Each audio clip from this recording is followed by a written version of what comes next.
All right, let's jump right into one of the deepest mysteries out there. How does a universe full of lifeless, unthinking stuff somehow produce a mind? How do you get feelings, thoughts, and actual awareness from just a collection of atoms? It almost sounds like the setup to a bad joke, doesn't it? What's the difference between a rock and a brain? But honestly, this simple question gets right to the heart of one of the most profound problems in all of science. And there it is. That's the core of it. A rock is just, well, it's a physical object. It's there. It follows the laws of physics. A brain is also a physical object. But it has this extra property that feels, frankly, a little bit magical: subjective awareness. It actually knows that it exists. For centuries, science has basically treated these two columns as completely separate worlds.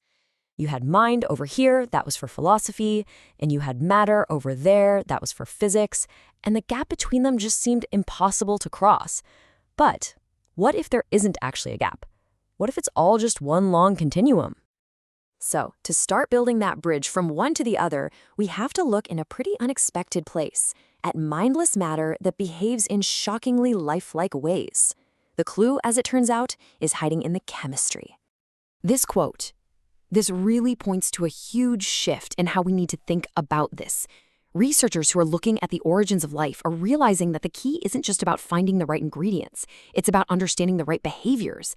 It's not about the stuff, it's about what the stuff is doing. Get this, scientists can create these simple chemical droplets in a lab. They're not alive, they have no DNA, none of that. And yet, they can hold their own shape, they can move towards things that feed them, and they can keep themselves going over time. This suggests that this fundamental drive to organize and sustain yourself isn't just a biology thing. It might be a basic property of physics itself. Okay, so how does this idea grow into a full-blown theory? Well, you can frame this fundamental drive to keep going as a kind of balancing act. A new framework called the Brain Kinematics Model, or BKM, suggests that this very balancing act is the engine of evolution, pushing everything from simple matter all the way up to the human mind. So the whole model kicks off with a really big idea: redefining the universe itself. Instead of seeing it as a collection of separate little particles, imagine it as a single, unified physical continuum, a dynamic, flowing field of energy and tension. In this view, everything is already connected from the get-go. And this idea tells a beautiful evolutionary story. The drive to stay in balance starts out super simple, with individual cells just trying to keep their insides stable. But over millions of years, that control system gets more and more complex. First, you get simple nerve nets, then full-on brains that don't just react, they predict. And the final step? A self-aware field, the mental continuum, that emerges from this incredibly sophisticated cosmic balancing act.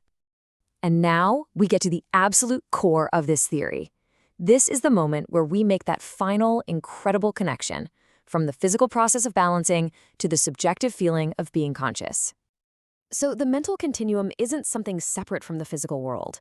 It is the physical continuum, just operating in a very special mode. When that balancing act becomes so complex that the system starts monitoring and regulating itself, when it becomes recursive, that's when a field of awareness just emerges. This right here is probably the single most important takeaway. Consciousness didn't just pop into existence out of nowhere, like some random genetic fluke.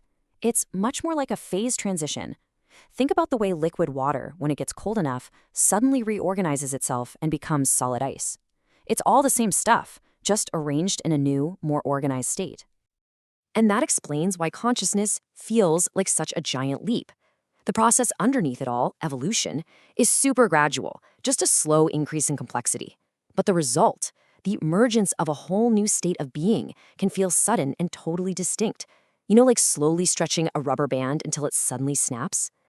Now, what makes this model really powerful is that it doesn't try to throw out all the other major scientific theories about the mind. Not at all.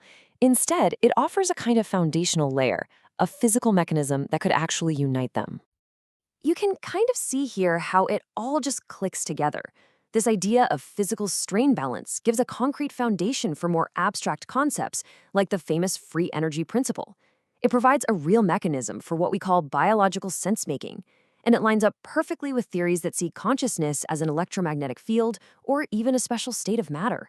It doesn't replace them, it gives them a physical how. Okay, so we've got this really compelling, unified picture of everything.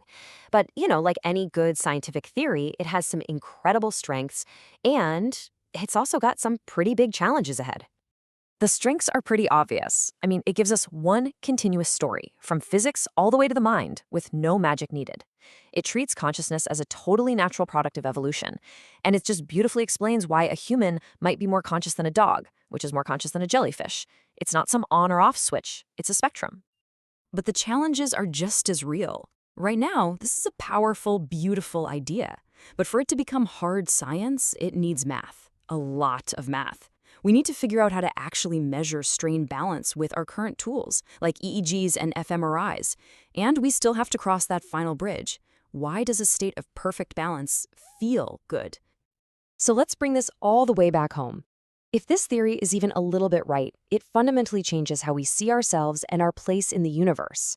We aren't just separate little things observing the cosmos. We are the cosmos, finally reaching a state where it can be aware of itself. And that leaves us with one last, really profound question. If there's no sharp line between non-life and life, or between life and mind, if it's all just one continuous spectrum of self-organizing balance, where does awareness actually begin? And maybe more importantly, where does it end?